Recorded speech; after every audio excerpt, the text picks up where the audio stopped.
Assalamualaikum warahmatullahi wabarakatuh. Kenalkan, nama saya Satria Pranata Utama dengan NPM 210 120 10 106. Saya dari kelas A dan prodi manajemen. Di sini saya akan melaksanakan kuis matematika bisnis.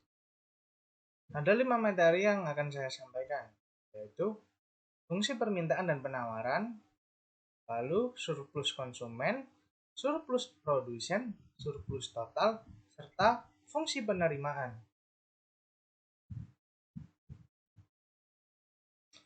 Pada materi pertama, kita akan mempelajari fungsi permintaan dan fungsi penawaran. Pengertian fungsi permintaan. Fungsi permintaan adalah sebuah fungsi yang menunjukkan hubungan antara harga barang dengan jumlah barang yang diminta oleh masyarakat.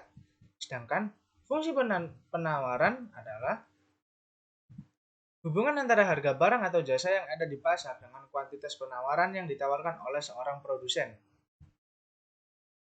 Berikut adalah rumus fungsi permintaan dan fungsi penawaran. Fungsi permintaan dirumuskan dengan QD sama dengan A min BP atau PD sama dengan A min BQ.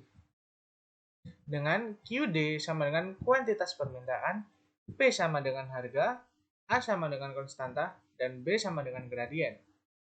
Lalu, untuk fungsi penawaran dirumuskan dengan QS sama dengan A plus BP atau PS sama dengan A plus BQ.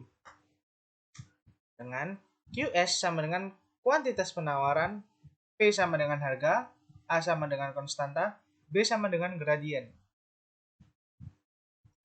Berikut adalah keseimbangan pasar ekuilibrium.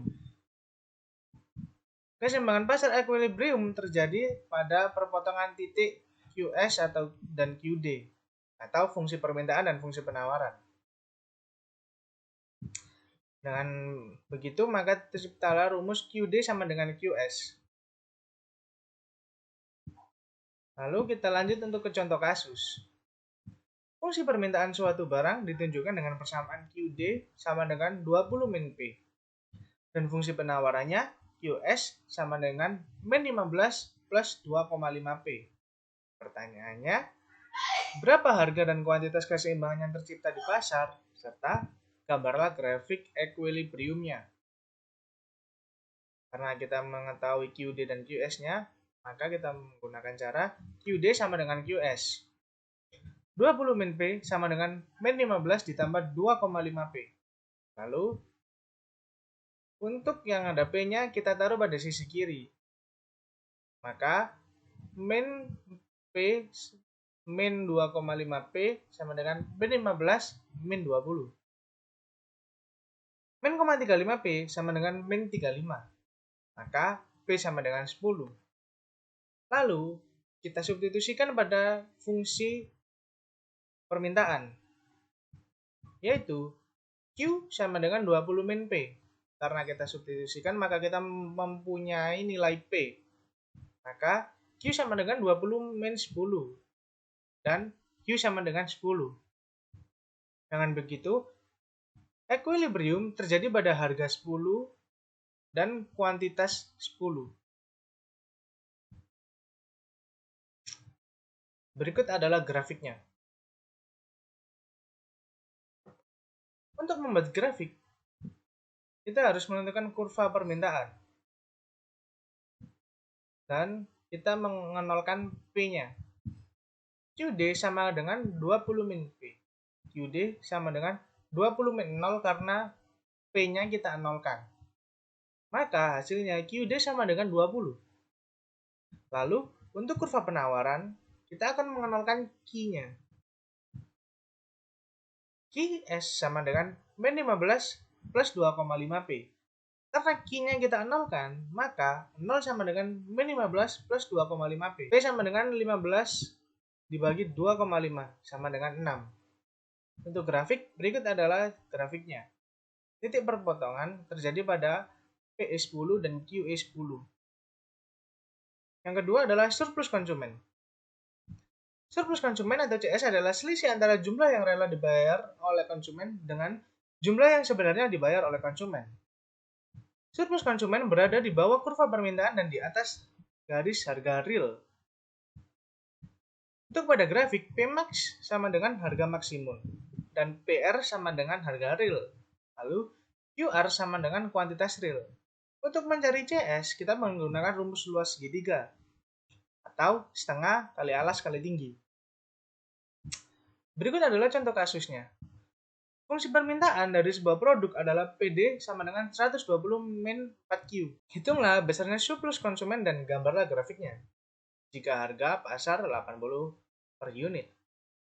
Fungsi permintaan sama dengan PD sama dengan 120 min 4Q. Karena P-nya yang kita jadikan 80, maka 80 sama dengan 120 min 4Q. 4Q sama dengan 120 min 80. 4Q sama dengan 40 dan Q kita dapatkan hasilnya 10. Untuk mencari surplus konsumennya, kita harus membuat grafik terlebih dahulu.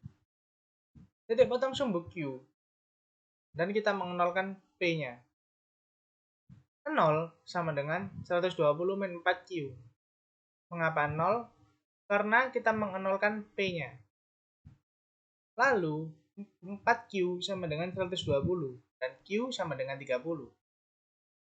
Berikutnya, kita akan menentukan titik potong sumbu P dan kita harus mengenalkan Q-nya. P sama dengan 120 min 4 dikali 0. Mengapa 0? Karena kita mengenalkan Q-nya. Lalu hasilnya P sama dengan 120. Untuk surplus konsumennya, kita menggunakan rumus luas segitiga, yaitu 10 dikali 120 min 80 dibagi 2. Dan surplus konsumennya hasilnya 200. Materi ketiga, surplus produsen. Surplus produsen atau PS adalah selisih antara jumlah sebenarnya yang diterima oleh produsen dengan harga terendah yang rela diterima oleh produsen. Surplus konsumen berada di atas kurva penawaran dan di bawah garis harga real.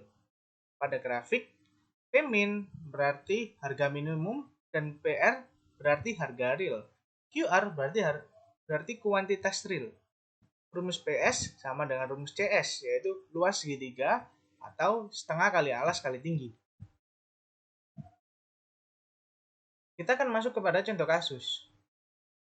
Fungsi penawaran dari sebuah produk adalah PS sama dengan 15 plus 3Q. Hitunglah besar surplus produsen dan gambar grafiknya. Untuk mengatur besarnya surplus produsen, kita harus menggambar grafik terlebih dahulu. Kita harus menentukan titik potong sumbu P jika Q sama dengan 0. Karena yang diketahui adalah fungsi penawaran, maka kita menggunakan P sama dengan 15 plus 3Q. P sama dengan 15 dikali 3, P sama dengan 15 ditambah 3 dikali 0. Kenapa 0? Karena kita mengenalkan Q-nya. P sama dengan 15. Jika P sama dengan 60, maka P sama dengan 15 ditambah 3Q. Lalu 60 sama dengan 15 ditambah 3Q. Kenapa 60? Karena kita merubah P-nya menjadi 60. Min 3Q sama dengan 15 min 60. Lalu min 3Q sama dengan min 45 dan Q-nya sama dengan 15. Berikut adalah grafiknya. Surplus produsen sama dengan luas segitiga. PS sama dengan 15 dikali 60 dikurang 15 dibagi 2. PS hasilnya 337,5.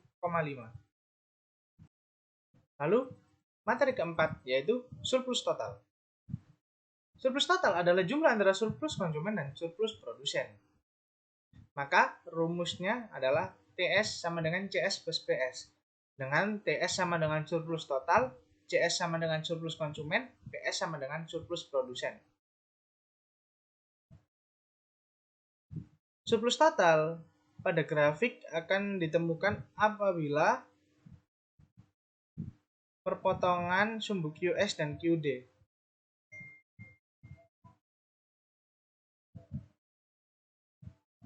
Kita akan memasuki ke contoh kasus. Fungsi permintaan dari sebuah produk adalah PD sama dengan 120 min 4Q. Dan fungsi penawaran PS sama dengan 15 plus 3Q. Harga pasar berada pada harga equilibrium. berarti seimbang. Hitunglah besar surplus totalnya.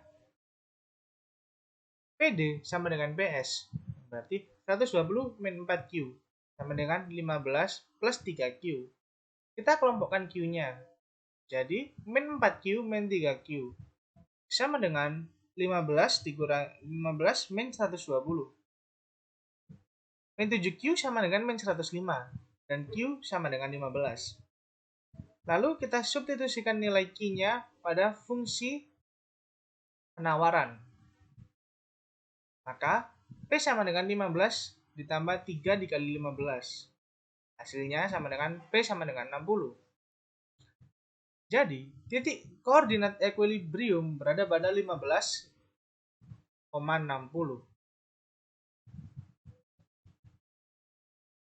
Lalu, berikut adalah grafiknya dan diketahui CS dan PS-nya. CS sama dengan 140 dan PS sama dengan 337,5. Maka TS sama dengan 450 ditambah 337,5. Hasilnya TS sama dengan 787,5. Lanjut materi terakhir yaitu fungsi penerimaan. Penerimaan total atau TR perusahaan didapatkan dari harga produk atau P dikalikan dengan kuantitas produk yang terjual. Dan terciptalah rumus TR sama dengan P dikali Q atau TR sama dengan F Q. Berikut adalah grafiknya. Contoh kasus. Harga jual produk adalah 400 per unit. Carilah persamaan penerimaan total, serta berapa besar penerimaan jika terjual sebanyak 200 unit dan gambarkan kurva penerimaan totalnya. Kita telah mengetahui harga jual produk atau P sama dengan 400. Rumus TR sama dengan P dikali Q, maka hasilnya 400 dikali Q. Apabila terjual 200 unit, maka TR sama dengan 400 dikali Q. Karena Q sama dengan 200, maka 400 dikali 200. Hasilnya 80.000. Berikut adalah grafiknya. Sekian, terima kasih. Mohon maaf apabila ada kesalahan kata. Wassalamualaikum warahmatullahi wabarakatuh.